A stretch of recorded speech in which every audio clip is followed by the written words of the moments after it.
Gintong Pangarap. Kabanata 2. Sa mahabang sandali ay nakatitig lang si Audrey kay Grayson. Napakaberde ng kanyang mga mata habang pinagmamasdan siya, ngunit alam niya na sa gabi, sa liwanag ng lampara, halos ginto ang kanyang mga mata. At sa pagsinta, halos itim. O dahil sa paghamak sa halip na pagsinta ang nagpadilim ng kanyang mga mata nang tumingin siya sa kanya, hinawakan siya, hinuberan siya. Grayson. Pinilit nitong lampasan ang matigas na lobby. Wala nang sinabi pa si Audrey, dahil ang tanging mga salita niya para sa kanya ay mula sa masasakit na nakaraan, tulad ng mga imaheng umiikot mula sa mga nakakulong na lugar sa kanyang isipan, mga alaala na ilang taon na niyang sinusubukang kalimutan. Hindi siya nagbago. Siya ay bigatin pa rin, makapangyarihan pa rin, nagagawa pa rin niyang paikutin ang kanyang puso sa isang tingin. Nagulat siya nang makita siyang nakatayo doon at naghihintay sa kanya. Nakagugulat pa rin ito sa kanya, na nagtanggal ng maingat na mga layer ng kontrol na binuo ng napakasakit sa paglipas ng mga taon, na nag-iiwan ng walang anuman kundi hubad na kahinaan. Minahal niya siya noon. Hindi niya siya minahal. Sinabi niya sa kanyang sarili na nalampasan niya iyon at siya. Nagkamali siya. Hindi sapat ang kapal ng peklat sa mga lumang sugat. Kaya niyang saktan pa siya. Lumabas ang kamay ni Grayson, na humawak sa bridle ni Summer sa isang iglap bago papaikutin ni Audrey ang kabayo at tumakas. Easy, baby. Easy, ungol niya. Noong una ay inakala ni Audrey na si Grayson ang kausap niya. Pagkatapos ay nakita niya ang malaking kamay nito na humahaplos sa leeg ni Summer at napagtanto niyang sinusubukan nitong pakalmeyan ang kabayo, na nakadama ng bigla ang takot sa kanyang sakay. Habang pinagmamasdan ni Audrey si Grayson, bumagsak ang mga taon at nakita niyang muli ang kamay na iyon na napakaamo sa sarili niyang katawan, na inalis ang takot habang dahan-dahan nitong tinanggal ang blouse niya at ipinasok ang kamay nito sa loob. Mahal na mahal niya ang mga kamay nito noon, napakalaki, napakainit, napakalambot sa hindi inaasahang pagkakataon. Nanginginig na umiwas ng tingin si Audrey, nakikipaglaban sa mga alaala, lumaban sa mga laban na akala niya ay nanalo na siya o hindi bababa sa nakaligtas.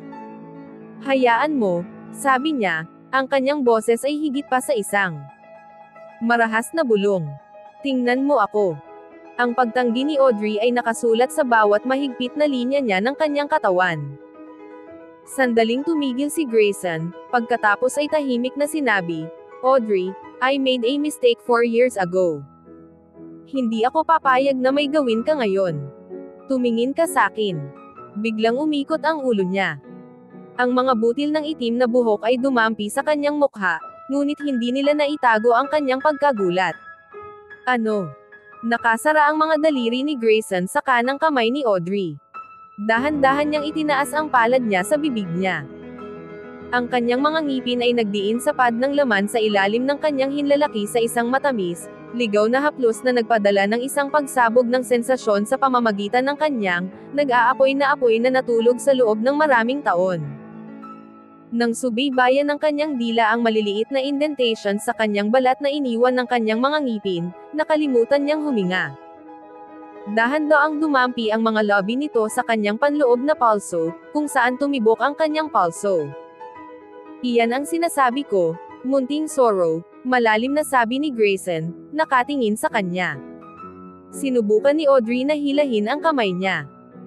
Gusto kong magsimulang muli, sabi ni Grayson, na nakahawak sa kamay niya. Ang pagkakahawak nito ay kasing banayad at di matinag ng boses nito. Gusto kong gawin itong maganda at mabagal, ngunit hindi mo ako pinahintulutan. Ginawa mo na ang lahat ngunit sumisid sa isang butas ng aso para maiwasan ako.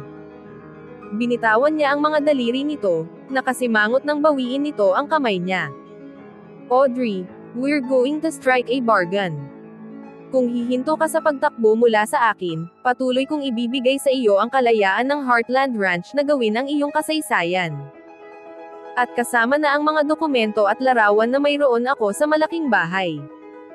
Ilang segundo ay nakatitig lang si Audrey. Gustong-gusto niya ang mga archive ng pamilya na iyon para sa kanyang kasaysayan ngunit natatakot siyang hingin ang mga ito. Una, Ang Spencer ay isang photo buff noong panahong ang photography ay isang arcane art pa rin na nangangailangan ng bagong load ng kagamitan. Ang iba pang mga Spencer ay parehong nabighani sa mga larawan.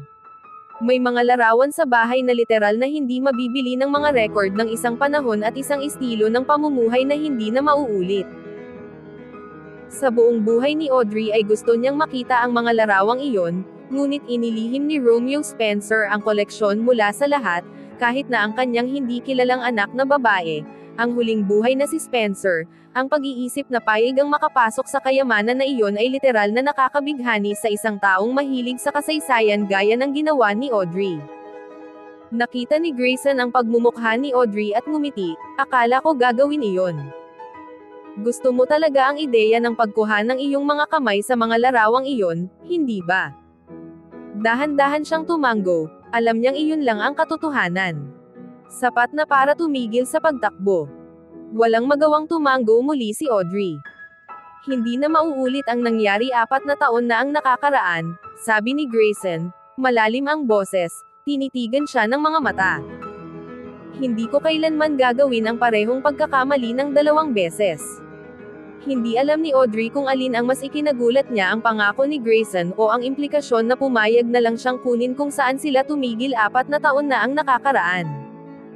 Siya ay hindi sumang-ayon sa iyon sa lahat. Hindi na niya papayagan ang sarili na maging ganoon ka-vulnerable muli. Ang ideya lamang nito ay nagpatakot sa kanya. Grayson, I didn't agree ta. Audrey made a helpless gesture with her hand as words failed her. Sleep with me. Maayos ang supply ni Grayson, sa kanyang ngiting slash of white sa kanyang tan face. Alam ko. I just wanted you to be certain that there's no reason to run from me anymore. Tapusin na natin ang lahat ng iyon, kalimutan at ilibing sa limot ang pangit na nakaraan. I'm going to make damn sure it stays that way. Bakit? Tanong ni Audrey na hindi maintindihan. Sa halos 4 na taon ay wala siyang anumang pakikipag-ugnayan kay Grayson. Hindi rin siya nagpakita na may gusto. Ngayon ay nag-aalok siya sa. Ano nga ba ang iniaalok niyang gawin? Sa isang sandali, ang mukha ni Grayson ay nagbago sa isang matigas na ekspresyon na nagbabala sa kanyang sikat na init ng ulo at sa kanyang parehong sikat na determinasyon. Tulad ng sinabi ko, nagkamali ako. Iyon lang ang sasabihin ko tungkol dito.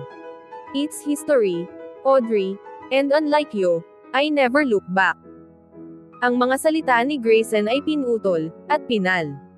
Alam ni Audrey na sarado na ang paksa at mananatili itong ganoon, anuman ang gusto niya. Nalilito, higit sa isang maliit na galit, pinanood niya ang paglingon nito at pagbuksan siya ng gate. I'll be around in the evenings if you want to go through the photos, sabi niya. Anytime after dinner okay lang. Ang pag-iisip na magpalipas ng gabi kasama si Grayson. Gulat na wika ni Audrey sa pagkilos. Salamat, ngunit hindi na kailangan. Kung ituturo mo lang ang mga kahon, kukunin ko ito mula doon. Umangat ang ulo ni Grayson. Sa ilalim ng madilim na labi ng kanyang sombrero, ang kanyang mga mata ay parang maputlang berdeng kristal na nakikita sa pamamagitan ng isang amber na lente. Tumakbo na. Mahinang tanong niya. Ganyan ba ang plano mo na mapanatili ang iyong pagtatapos ng bargain? Ibinuka ni Audrey ang kanyang bibig, ngunit walang salitang lumabas. Napalunok siya at mariing sinabi, wala akong pagnanais na mapag-isa sa iyo, Grayson. Tiyak na hindi iyon maaaring maging sorpresa sa iyo. Sa isang iglap ay ipinikit ni Grayson ang mga mata, at isang ekspresyon na maaaring sakit o galit ang bumungad sa kanyang mukha. Nang imulat niya ang kanyang mga mata, ito ay madilim. For God's sake, I'm not going to attack you, mataray niyang sabi. What happened a minute ago was more of a warning than a seduction. I'm a hunter. Kung tatakbo ka, hinahabol ko at nahuhuli ko ang hinahabol ko. Kung tumigil ka sa pagtakbo, I'll stop cornering you. Napalitan ng matigas na ngiti ang bibig ni Grayson. So relax. I'm not exactly starved for female companionship, if that's what's worrying you. There are more than enough women around who don't run the other way when they see me coming. Ito ay hanggal, Nakakabaliw, ngunit hindi mapigilan ni Audrey na mabigla sa ideya na si Grayson ay kasama ang ibang mga babae. She had no hold on him, she never had, yet the thought of his big hands caress someone else made Audrey's whole body clench in silent rejection. Hindi niya ito gusto, ngunit gusto niya ng ibang mga babae. At tinuruan niya siyang huwag maghangad ng ibang lalaki. Nakita ni Grayson ang maliit, mapagkanulo na pagkurap ng mga talukap ng mga mata ni Audrey nang banggitin niya ang ibang mga babae. Ang pagkagulat ay nagpakita ng napakaikling sandali sa kanyang mukha, na mapalitan ng haka-haka. Pinagmasdan niya ang matigas na likod nito habang naglalakad si Summer sa gate. Bago pa niya masabi ang bagay, sinipa ni Audrey si Summer sa isang canter, naiwan si Grayson na mag-isa kasama sa gate at ang damo at ang malambot na hangin na umiihip sa paligid niya. Iniwan ni Audrey ang huling mga pinggan para matuyo sa lumang plastic drainer na nakapatong sa counter. Bagamat alas 7 na, napakaraming liwanag at init ang natitira sa kanayunan. Ang Montana ay sapat na malayo sa hilaga upang magkaroon ng mahabang araw ng tag-araw at parehong mahabang gabi ng taglamig. Noon pa man ay nasisiyahan si Audrey sa liwanag at sa dilim, dahil bawat panahon ay may mga espesyal na sandali para sa kanya, ang kakaibang kaguluhan. Habang tinutuyo ni Audrey ang kanyang mga kamay, hindi niya maiwasang isipin na tila hindi natural na tahimik ang bahay. Nakaugalian niyang mamuhay ng mag-isa ngunit hindi mag-isa sa lumang tahanan ng pamilya. Inaasahan pa rin niyang makikita ang kanyang lolo sa gilid ng kanyang mata, nakaunat ang mga paa nito sa matandang ottoman at kumukulot ang usok sa kanyang mukha mula sa tubo na ipinagbawal ng doktor at hindi napigilan ni Lolo Simon. Hindi niya napigilan ang mga luhang biglang pamatak sa kanyang mga mata na may bagong realisasyon na hindi na niya makikita ang kanyang lolo. Alam niya na ang pagbabalik ay magiging mahirap sa kanya sa loob ng ilang panahon. Alam din niya na ang paminsan-minsang pagluha ay makakatulong sa kanya para tanggapin ang hindi na mababago. Napakaraming magagandang bagay na dapat tandaan, napakaraming nakaraan na nararapat na pahalagahan at itala. Iyon ay bahagi ng dahilan kung bakit siya bumalik sa kabukiran upang makinig sa magiliw na mga multo ng kanyang pagkabata na bumubulong sa kanya, na nagsasabi sa kanya tungkol sa edad at pagbabago at mga henerasyon pagsasama-sama ng isa sa isa ng natural gaya ng paghahalo ng tag-araw sa taglagas at taglamig sa tagsibol. Maaaring nag-iisa siya, ngunit hindi siya nahiwalay sa iba pang sangkatauhan. Bahagi siya ng kasaysayan, kapwa ng kanyang pamilya at ng estadong kanyang tinitirhan, gayon din ng bansa at ng mas malaking internasyonal na komunidad ng mundo. Sa pamamagitan ng nakabahaging kasaysayang iyon, nakakonekta siya sa buhay sa hindi mabilang na mga paraan na parehong banayad at malalim. Bumilis ang mga hakbang ni Audrey nang pumasok siya sa kwarto para magpalit. Ang pag-iisip ng pagpayag na makita ang mga archive ng Spencer ay bumubula sa buong hapon na parang isang nakatagong bukal. Hindi niya alam kung ano ang hahanapin niya. Alam niya na sa loob ng ilang oras ay mabubuhay siya sa ibang panahon, makikita ang lupain sa pamamagitan ng mga mata ng mga taong matagal nang patay at makakaranas ng buhay sa isang bagong paraan. Iyon ang walang katapusang pagkahumaling sa pag-aaral ng kasaysayan para sa kanya. Ang kasaysayan ay ang kanyang pribadong time machine, na nagpapahintulot sa kanya na bumalik sa mga nakaraang taon upang magbahagi ng mga karanasan at damdamin at mga pananaw na kung hindi man ay nabaon sa paglipas ng mga henerasyon. Hindi ang mga mananakop o mga hari ang nagpakilos sa isip at damdamin ni Audrey.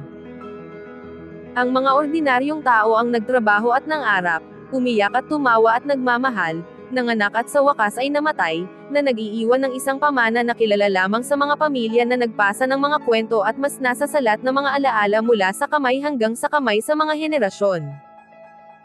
Ang mga taong gustong matuklasan ni Audrey, ang mga maliliit na kasaysayang nais niyang isulat, dahil sila ang madalas na hindi pinahahalagahan ang pundasyon kung saan itinayo ang mga hari at mananakop at mga bansa. Para kay Audrey, walang excitement na matutumbasan ang sandali ng pagtuklas ng ang isang taong matagal ng patay ay muling nabuhay sa kanyang isipan, na nagtuturo sa kanya ng mga pananaw at pangarap sa ibang panahon.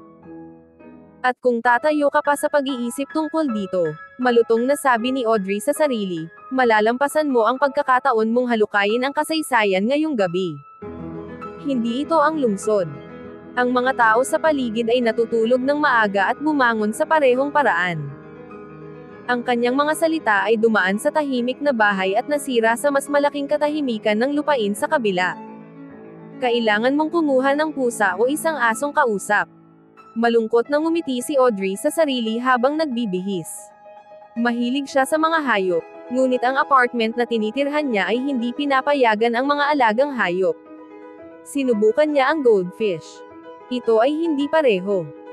May buhay sa isang isda ngunit walang init, walang katumbas ang banayad na pagkagatol ng dila ng aso o ang purring contentment ng isang pusang nakapulupot sa kanyang kandungan.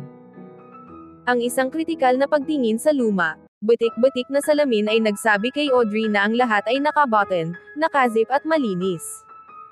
Natukso siyang magsuot ng isang bagay ngayong gabi maliban sa kanyang karaniwang ranch uniform na jeans, boots at cotton shirt. Ang nakahadlang lamang sa kanya ay ang katiyakang iisipin ni Grayson na nagbihis siya para sa kanya at tama siya. Siya ay isang babae kaysa sa isang babae noong siya ay nakipag-date sa kanya. Hindi niya akalain na magsuot ng damit na nagbibigay diin. Malaki ang pagkakaibang ginawa ng 4 na taon sa kanyang katawan. Unbidden came the thought na marahil ngayon siya ay hindi tumalikod sa kanya. Marahil ngayon ay sapat na siyang babae para hawakan ang kanyang atensyon nang hubaran niya ito at tumingin sa kanya. Kahit na dumating ang pag-iisip, naramdaman ni Audrey ang takot na sumabog sa kanya sa isang nagyayelong alon. Hinding-hindi na siya maghuhubad sa harap ng isang nakadamit na lalaki. Hindi na siya muling mapapaungol sa sarap ng dumadampi ang lobby ng isang lalaki sa kanyang dibdib. Walang kasiyahan sa ganoong uri ng kahinaan, tanging sakit. Tumalikod si Audrey sa salamin, natakot sa hindi inaasahang, mapanganib na babaeng vanity na gustong hangaan ni Grayson ang minsang tinanggihan niya ng napakalupit. Ang hindi niya maintindihan ay kung gaano siya kababae sa kabila ng kanyang casual na pananamit. Nakasuot siya ng maong sa loob ng napakaraming taon na hindi niya namalayan kung paano nila idiniin ang haba ng kanyang mga binti, ang mapang-akit na kurbo ng kanyang balakang at ang magkaibang balingkinitan ng kanyang baywang. Ang cotton blouse ay malambot, fitted at nakakapit sa kanyang mga suso na parang isang ice blue shadow. Ang windbreaker na inihagis niya sa kanyang mga balikat ay isang matangkad na eskarlata na naglabas ng natural na kulay sa kanyang mga pisngi at nagpakinang ang kanyang buhok na parang pinakintab na obsidian. Ang kanyang mga labi, masyadong pula, at ang kanilang malapad na busog ay nagpapahiwatig ng parehong katatawanan at pagsinta. Sa kabila ng kanyang kakulangan sa mag-agarang damit, higit pa sa sapat na siya para makati ang mga kamay ng lalaki na sumunod sa kanyang mga kurba. Matagal nang natuklasan ni Audrey na ang isang backpack ay mas praktikal para sa kanya kaysa sa isang portfolio at pitaka. Ang navy blue pack ay nakasando sa pintuan sa sala, na puno ng lahat ng bagay na sa kanya. Maaaring kailanganin niya para sa kanyang pananaliksik sa gabing iyon. Ipinagkibit balikat niya ang mga strap at pumasok sa pinto, isinara ngunit hindi nilock ito sa likod niya. Dahil hindi pa siya tumitingin sa salamin habang suot ang backpack, hindi niya alam na ang mga strap nito ay nakaakbay sa blusa ng mahigpit sa kanyang matigas na suso, banayad na inilalantad ang manipis na kulay rosas na outline ng kanyang bra at nagpapahiwatig ng mas malalim na kulay rosas ng kanyang mga utong. Ang butones sa pagitan ng kanyang mga suso ay pilit sa pagkakatali nito, na nagpapahintulot sa puckered na tela sa itaas at ibaba na magpakita ng mga kislap ng makinis na laman sa bawat paghinga. Ang pahilig na liwanag ng gabi ay naging berde at ginto at namumula na tanso ang lupa habang naglalakad si Audrey sa gilid ng maruming kalsada na pakurbado pababa sa malaking lambak. Maaari siyang magmaneho sa bahay ng Ranzo o sumakay kay Summer, ngunit ang banayad na gabi ay medyo nagmakaawa na masiyahan siya sa paglalakad. Ang isa sa pinakamagagandang alaala niya noong nabubuhay pa ang kanyang ina ay ang paglalakad niya sa ibabaw ng lupain kasama niya sa gabi, nang ang lupa mismo ay tumahimik sa ilalim ng kumukulong bigat ng gabi. Mula sa kanyang ina natutunan ni Audrey ang mabagsik na kagandahan ng mga bagyo sa bundok. Kahit na namatay ang kanyang ina habang naglalakad ng mag-isa sa isang hindi inaasahang bagyong granizo, si Audrey ay nagpatuloy sa paglalakad sa lupain noong mga panahong umihip ang hangin, nakakakita ng kidlat kahit sa kanyang nakapikit na mga talukap at nakadarama ng kulog sa mismong utak ng kanyang mga buto. Habang papalapit si Audrey sa lumang ranch house, bumagal ang kanyang mga hakbang. 18 beses na siyang nakapunta sa malaking bahay, isang beses tuwing Pasko bago siya pumasok sa paaralan. Ito ay hindi isang natatanging pagkilala sa kanyang katayuan bilang isang bastard Spencer. Bawat ibang bata na ang mga magulang ay nagtatrabaho o nakatira sa rancho ay inanyayahan din sa mga pagdiriwang ng araw ng Pasko ng Heartland Ranch. Si Santa, karaniwang si Lolo Simon kasama ang mga unan, tuwalya at ang pinaka hindi malamang na puting balbas na gumagalaw sa matambok na pisngi ay namimigay ng mga regalo sa mga humihiyaw na mga bata sa anino ng isang malaking punong pinutol mula sa isang kagubatan na mataas sa kabundukan. Hindi alam ni Audrey kung kailan siya unang tumingin kay Robert Spencer na nakatayo sa tabi ng puno at napagtanto na siya ang kanyang ama. Alam niya na palagi niyang iniiwasan si Hannah Spencer, na ang malamig na kulay abo ng mga mata ay akma sa kanyang tipid ng ngiti. Tapos na yun ngayon. Si Mrs. Spencer ay patay na. Kapag kumatok ako sa pintong iyon, hindi ko na kailangang ipagdasal na sana ay iwasan ko siya. Kaya relax. Nasa hustong gulang na ako, isang iskolar na iniimbitahan dito upang gumawa ng kasaysayan ng Heartland Ranch, hindi lamang bastard kid ng isang tao. Mayroong iba't ibang mga ranch vehicle na nakaparada sa kahabaan ng circular blacktop drive, kabilang ang isang flashy convertible na hindi nakilala ni Audrey. Kahit papaano ay hindi ito mukhang isang bagay na pag-aari ni Grayson, na nangangahulugan na ang kotse ay malamang na pagmamay-ari ng isa sa mga pansamantalang kamay na inuupahan ng rancho tuwing tag-araw upang tumulong sa pagbabrand, pagpapaanak at muling pagtatayo ng mga bakod na nasirang taglamig. Ilang dekada pa lang ang ranch house. Sinabi ng chismis na ito ay ginawa upang pasayahin ang reynang babae pagkatapos niyang matuklasan na hindi siya maaaring magkaroon ng mga anak.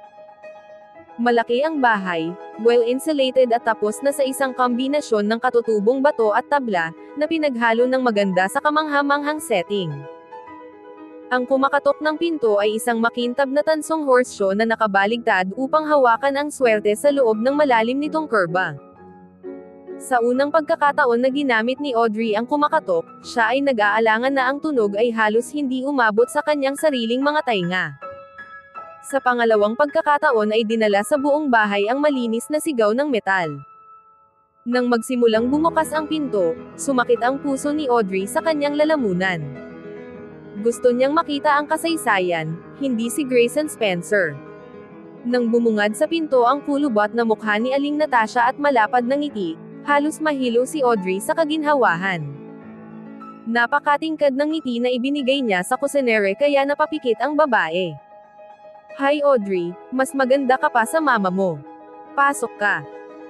Pumasok si Audrey sa loob at niyakap ang matandang babae na naging paboritong card partner ni Lolo Simon pati na rin ang tagapangasiwa ng rancho at kusinero na laging may dalang pagkain para sa sinumang bata na matapang na makalusot sa likod bahay at kumatok sa bintana ng kusina. Matagal nang nasa rancho si Aling Natasha sa natatandaan ni Audrey. Hello, Aling Natasha. Hindi ka pa tumatanda. Ano ang sikreto mo? Masyado kang bata para malaman, sabi ni Natasha. Kaagad, ngumisi at nagpapakita ng 3 gintong ngipin. Kung ganoon, tatanda na lang yata ako, natatawang sabi ni Audrey. Napangiti si Natasha. Kumain ka na ba ng hapunan? Oo. Mag-isa. Sa homestead. Tumango siya. Umiling si Natasha na hindi sumasang-ayon. Dito ka na dapat kumain mula ngayon. Hindi magandang kumain ng mag-isa. Sandaling hindi makapaniwala si Audrey. Higit sa ano pa mang bagay na nangyari mula nang siya ay bumalik, ang pag-anyaya sa hapunan ay naghatid sa kanya ng katotohanan na si Mrs. Spencer ay tunay na patay na. Kung nabubuhay pa siya, maaaring mamatay sa gutom si Audrey sa front porch bago siya makatanggap ng imbitasyon na kumain sa loob kasama si Hannah Martin Spencer. Tumango si Natasha na parang alam niya ang iniisip ni Audrey. SC, sabi niya. Nagbago na ngayong patay na ang Reyna Mrs. Spencer. Isa itong malaking bahay para sa isang tao lang. Si Grayson, malungkot siya, sa tingin ko. Gumawa ng tunog si Audrey na maaaring may ibig sabihin. O wala. Nandito ba siya ngayon? SL. Sinabi niya sa akin kung pupunta ka para dalhin ka mismo sa library. Nagiba ang mukha ni Natasha. I think he will be glad to have some help with Lawera. Ay, matigas ang ulo niya na parang burrow. Mula sa kusina ay narinig ang tunog ng malakas na buzzer. Napabuntong hininga si Audrey. Para siyang babae na alam kung paano pasayahin ang lalaking nakangiti sa kanya. Ang pag-iisip ay nagpang-inig kay Audrey habang ang pawis ay pumapatak sa malambot na alon sa kanyang balat. Isang mahina at sinakal na tunog ang nagmula sa kanyang lalamunan. Bumukas ang mga mata ni Grayson nang mabilis siyang umikot at nakita si Audrey na nakatayo sa pintuan, blanko ang mga mata.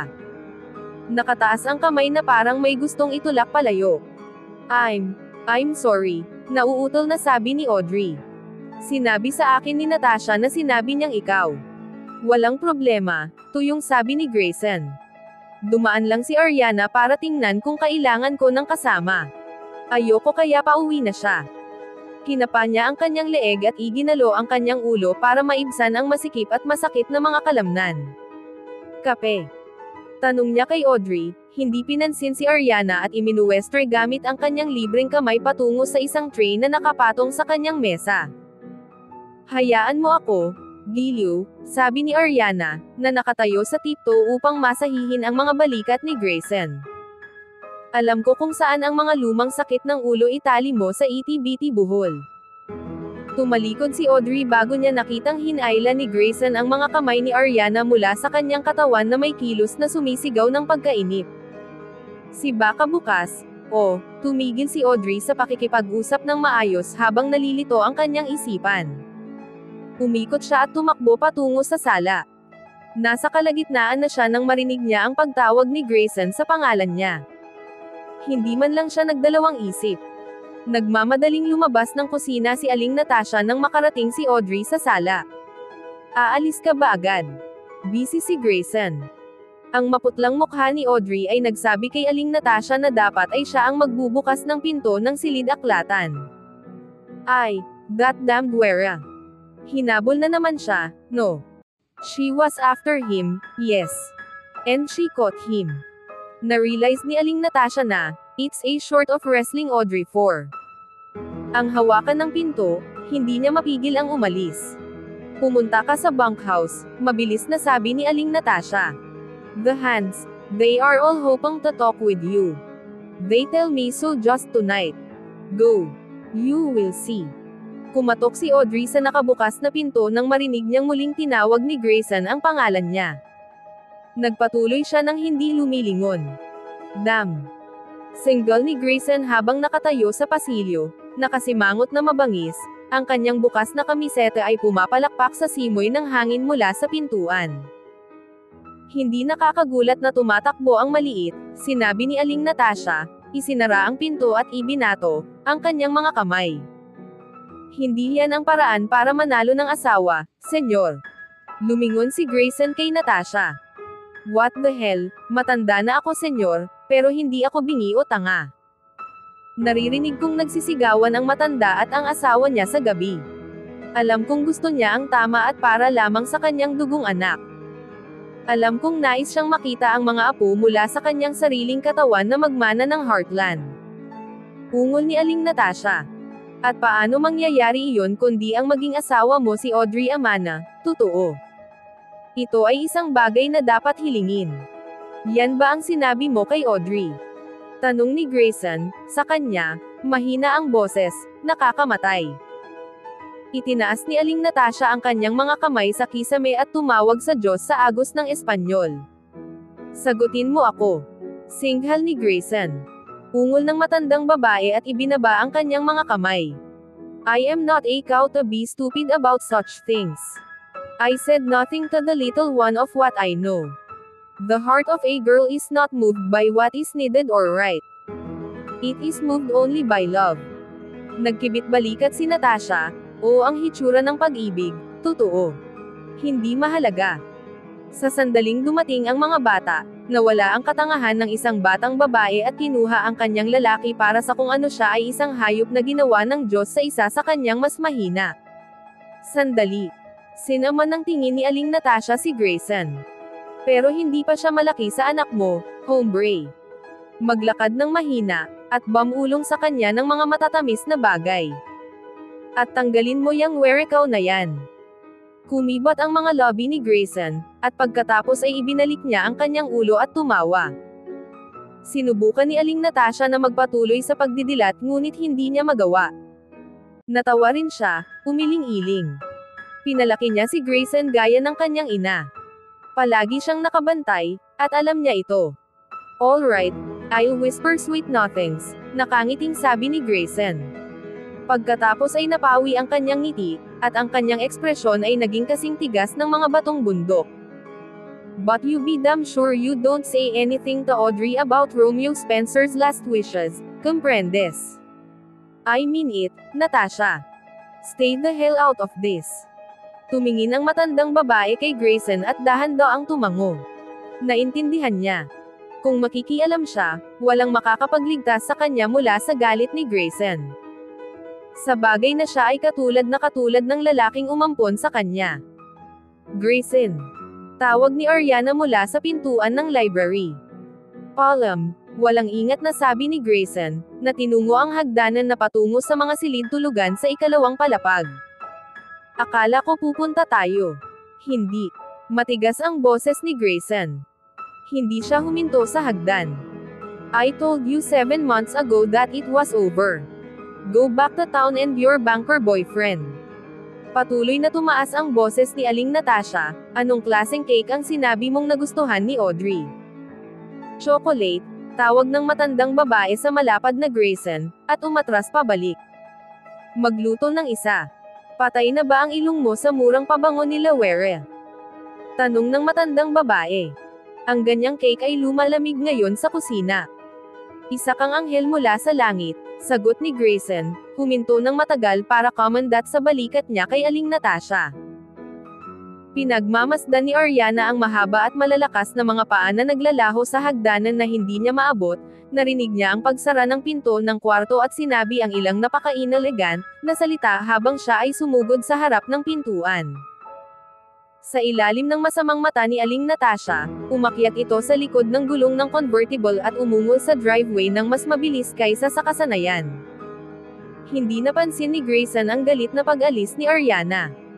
Nakatayo siya sa may bintana ng kwarto, pinapanood si Audrey na nagmamadaling patungo sa bunkhouse. Nang maalala niya ang gulat na ekspresyon sa mukha nito nang makita niyang nakabukas ang t-shirt nito hanggang baywang, ngumiti siya na parang isang chess player na ang pambungad na sugal ay isang unqualified na tagumpay. Sumipol siya ng mahina, sinubukan niya ang pinaggapasan sa kanyang mga tseke, nagpa siya na ito ay masyadong malupit para sa makinang na balat ni Audrey at nagpunta upang mag-ahit. Bibigyan niya siya ng 1 oras. Siguro 2. Pagkatapos ay susundan siya nito. Ang pag-iisip na mahuli siya ay nagdulot ng mabagal na ngiti sa kanyang bibig at baha ng init sa kanyang katawan. Hindi niya dapat hinayaan na makalayo siya, 4 na taon na ang nakakaraan. Gusto niya siya noon pa man. Ngayon ay mapapasakan niya siya, pati na rin ang Heartland Ranch. Abangan ang mga susunod pang kabanata ng Ang Gintong Pangarap.